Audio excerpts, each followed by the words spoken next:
Bismillahirrahmanirrahim.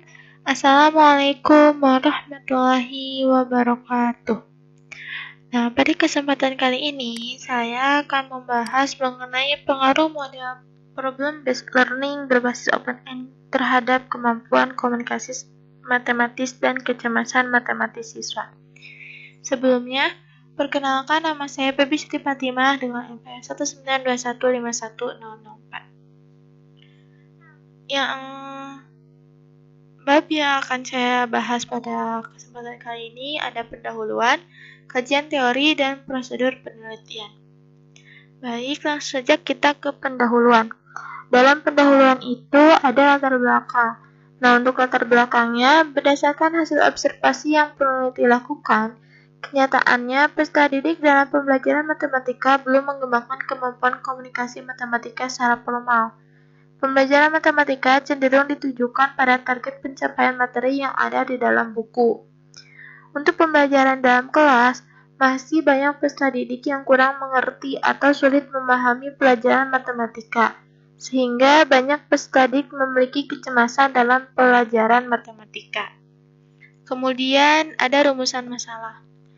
Yang pertama, bagaimanakah kemampuan komunikasi matematis dan kecemasan matematis peserta didik secara tulisan dengan menerapkan model pembelajaran PBL berbasis open-ended. Yang kedua, apakah ada pengaruh implementasi model PBL berbasis open-ended terhadap kemampuan peserta didik dan kecemasan matematis?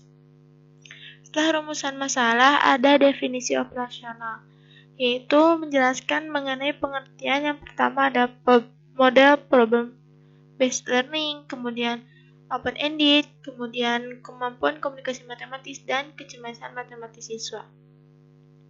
Lalu ada tujuan penelitian, yaitu pertama, mengetahui adakah pengaruh PBL berbasis open-ended terhadap kemampuan komunikasi matematis dan kecemasan matematis siswa.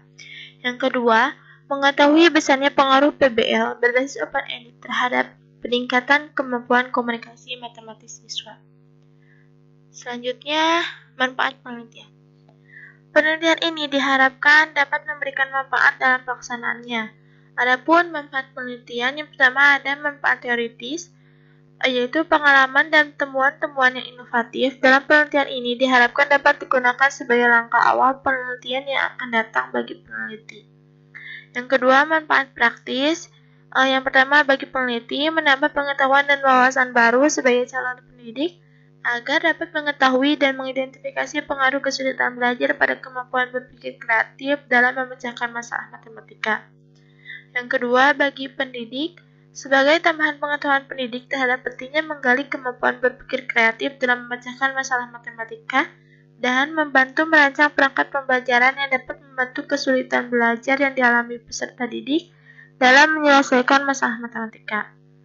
Dan ketiga, bagi peserta didik diharapkan peserta didik dapat lebih termotivasi untuk lebih giat belajar dan mampu mengatasi kesulitan belajar pada peserta didik dalam meningkatkan kemampuan komunikasi matematis. Selanjutnya, setelah pendahuluan ada kajian teori. Yang pertama, landasan teori menjelaskan, yaitu yang pertama kemampuan komunikasi matematis. Kemampuan komunikasi dalam matematika adalah kemampuan siswa membaca wacana matematika dengan pemahaman, mampu mengembangkan bahasa dan simbol matematika sehingga dapat mengkomunikasikan secara lisan dan tulisan, mampu mengembangkan secara visual dan merefleksikan gambar atau diagram ke dalam ide matematika, mampu merumuskan dan mampu memecahkan masalah melalui penemuan. Yang kedua, yaitu ada kecemasan matematis. Kecemasan matematika yaitu perasaan tegang, cemas atau ketakutan terhadap matematika yang menganggap bahwa dirinya tidak mampu mempelajari dan mengerjakan matematika yang berakibat pada prestasi belajar peserta didik. Lalu yang ketiga, model problem-based learning. Dengan PBL, peserta didik dapat menafsirkan masalah, mengumpulkan informasi yang dibutuhkan, mengidentifikasi kemungkinan solusi, mengevaluasi opsi, dan menjadikan kesimpulan sehingga siswa menjadi pemecah masalah yang baik oleh belajar ilmu matematika secara heuristik. Yang keempat, pembelajaran open-ended. Pembelajaran berbasis open-ended memberikan kesempatan kepada siswa untuk menginvestigasi berbagai strategi atau cara yang sesuai untuk memecahkan masalah. Tujuannya adalah agar kemampuan pemecahan masalah siswa dapat berkembang secara maksimal dan pada saat yang sama, kegiatan-kegiatan kreatif dari setiap siswa terkomunikasikan melalui proses pembelajaran. Selanjutnya, ada keterkaitan PBL berbasis open-end terhadap kemampuan komunikasi matematis dan kecemasan matematis siswa. Pembelajaran menggunakan model PBL berbasis open-end merupakan perpaduan yang cocok untuk meningkatkan kemampuan komunikasi matematis dalam upaya minimalisir kecemasan siswa. Dengan permasalahan kontekstual yang tidak terpaku terhadap satu jawaban, membuat siswa bisa leluasa mengembangkan pemikirannya sesuai dengan daya nalar masing-masing. Dalam upaya peningkatan kemampuan komunikasi tersebut, diharapkan siswa dapat percaya diri terhadap kemampuan yang dimilikinya. Selanjutnya, kajian pustaka. Yang pertama, kerangka berpikir. Kerangka berpikir merupakan kausal di antara variabel bebas dan variabel terikat. Hubungan kausal dapat disamakan dengan hubungan sebab akibat. Di dalam penelitian ini terdiri dari variabel bebas atau dimisalkan X, yaitu model pembelajaran PBL berbasis open-end, serta variabel terikat yang dimisalkan Y, yaitu kemampuan komunikasi dan kecemasan mahasiswa. Dalam hal ini, peneliti menekankan pada model PBL dan open-end untuk meningkatkan kemampuan komunikasi dan minimalisir kecemasan matematis siswa sekolah menengah pertama pada mata pelajaran matematika. Dan selanjutnya ada penelitian yang ke-8. Nah, untuk penelitian yang ke-8 di sini ada beberapa yang menurut peneliti itu ada hubungannya gitu. Selanjutnya hipotesis. Hipotesis adalah dugaan sementara yang perlu diuji terlebih dahulu kebenarannya.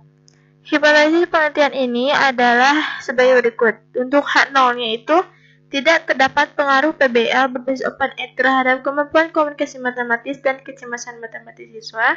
Untuk H1-nya, terdapat pengaruh PBL berbasis open-end terhadap kemampuan komunikasi matematis dan kecemasan matematis siswa. Selanjutnya, prosedur penelitian. Yang pertama, metode penelitian. Metode penelitian yang digunakan dalam penelitian ini adalah penelitian deskriptif kuantitatif. Penelitian deskriptif merupakan metode penelitian yang berusaha menggambarkan menginterpretasi objek sesuai dengan apa adanya. Selanjutnya ada variabel penelitian. Nah, untuk variabel penelitian ini terdiri dari variabel bebas atau independen dan variabel terikat atau dependen. Kemudian ada populasi dan sampel. Pertama, populasi. Populasi adalah keseluruhan subjek penelitian. Populasi penelitian ini adalah siswa kelas 8 sampai 14 semuanya. Untuk sampelnya yaitu sebagian atau wakil populasi yang diteliti. Sampel penelitian ini adalah sebanyak 2 kelas dari populasi yang ada.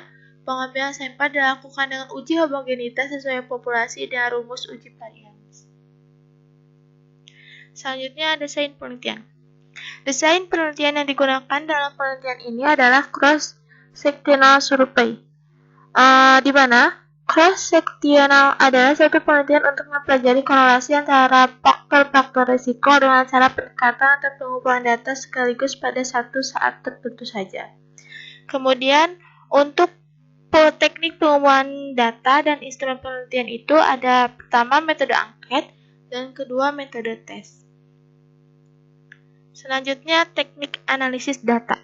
Yang pertama di sini untuk uji coba instrumen yang terdiri dari uji validitas dan uji reliabilitas.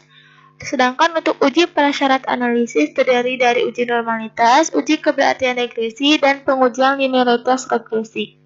Setelah itu ada uji hipotesis. Kemudian waktu dan tempat penelitian. Waktu penelitian merupakan kapan dan lamanya penelitian itu berlangsung, mulai dari perencanaan sampai dengan penyusunan proposal penelitian. Sedangkan tempat penelitian merupakan tempat di mana sebenarnya penelitian dilakukan dan di mana peneliti menangkap keadaan dari objek-objek yang diteliti. Penelitian ini dilakukan pada bulan Januari sampai dengan Juni tahun 2023 dan bertempat di SP4 Tasikmalaya. Baik, mungkin sekian yang bisa saya sampaikan. Mohon maaf apabila terdapat banyak sekali kesalahan. Terima kasih atas perhatiannya. Assalamualaikum warahmatullahi wabarakatuh.